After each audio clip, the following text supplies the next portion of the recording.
Serve. Spiritual practice in action. Service is actually one of the most powerful things that we can do, the ways we can demonstrate our spiritual being. When we act, when we serve people without expecting anything in return. Giving without expectation is my definition of service. I'm not sure what yours is, but helping other people, doing what you can with what you've got right now, and taking action, to me, is an example of service. When we serve other people, we move beyond our ego. We usually move beyond our identity or our current identity, and actually experience who we truly are. Not who we show the world in different situations, but who we really are on the inside. So how we act in emergencies. That's how I started to get in touch with the importance of being a service-oriented leader. I think a lot of people get leadership wrong. They think that being a leader means bossing other people around. But really, it means, how can I help you perform whatever it is that you're trying to do better? To me, that's leadership. Again, we get to define everything we want in this planet and in our life the way it works for us. And that's what works for me. And that has served me really, really well, because it makes me a better person, right? I make better decisions. I make better choices. If I ask myself, what is really the impact of this choice or decision? And guess what? What I'm going to eat for dinner doesn't need this level of contemplation, but big decisions do. Where am I going to work? What am I going to do? How am I going to show up in the world? What's my career of choice at this given moment? Because it changes over time, right? For some people, it doesn't. Some people have a calling and they know exactly what they're going to do with their life. And then there's other people, and I would count myself in them, we have no idea what we want to do with our life. We want to do a million things.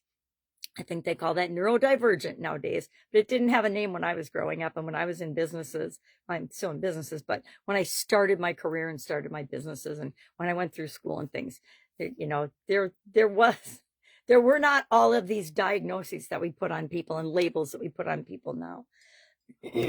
Throat cloggy. So today, as we look at spiritual practices all this week as part of our focus on spirituality this month, we want to think about how we can demonstrate and serve other people. And, you know, service isn't separate from spirituality. It really shows us who we are. I think I've mentioned that. If I can think of all of the examples of when I've been super proud of myself, it's when I was in service to others. When I felt good about a project or a business or a job or something I was doing, I was in service to other people, meaning I was helping them create what they wanted in the organization or in their life, etc. So how do you do that? Maybe you, and how can you do that? How can you demonstrate service and do something for somebody without expecting anything in return? I think that is the ultimate definition of contribution. It's like, I do something for somebody because it's the right thing to do. It's like speaking up or helping out when you see an accident or a situation where you actually can help and you jump in and help. You don't worry about, oh, am I going to get sued? You know what?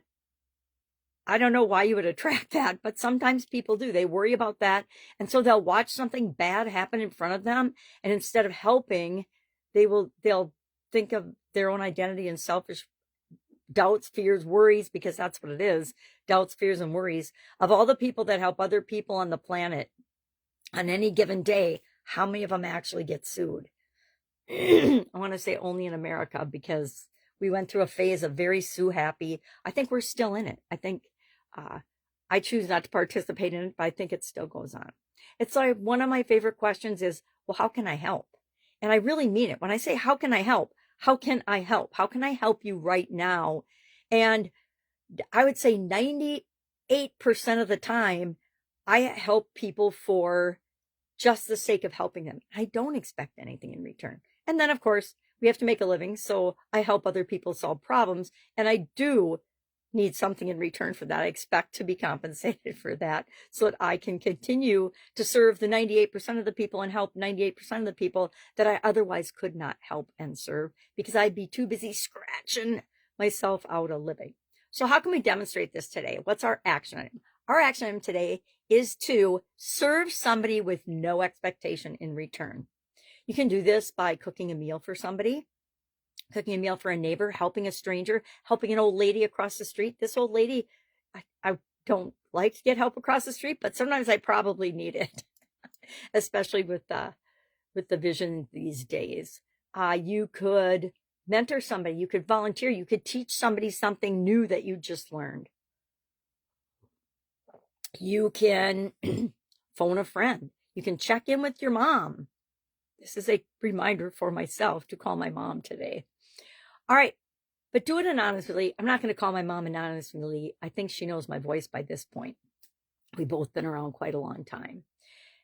That's it. Share in the comments below what you do and how it makes you feel, right? Did it lift your spirits? If it didn't lift your spirits, you're not doing the right thing, or you're doing it with the wrong intention. Don't just do it because I said that's our action item today. Find something that you really want to do. Find some way to serve. This is a service goes across every industry, every walk of life, everything. Think of doctors, they take the Hippocratic oath. They're here to serve. And we could argue about that, but we're not going to. Teachers, business people, really, we're here to serve our customers. We're here to serve the people that help us in our organizations. As a founder and owner of an organization, that is our responsibility. As a human being working with other human beings, it is our responsibility to serve others and treat others with dignity and respect the same way we expect to be treated, right?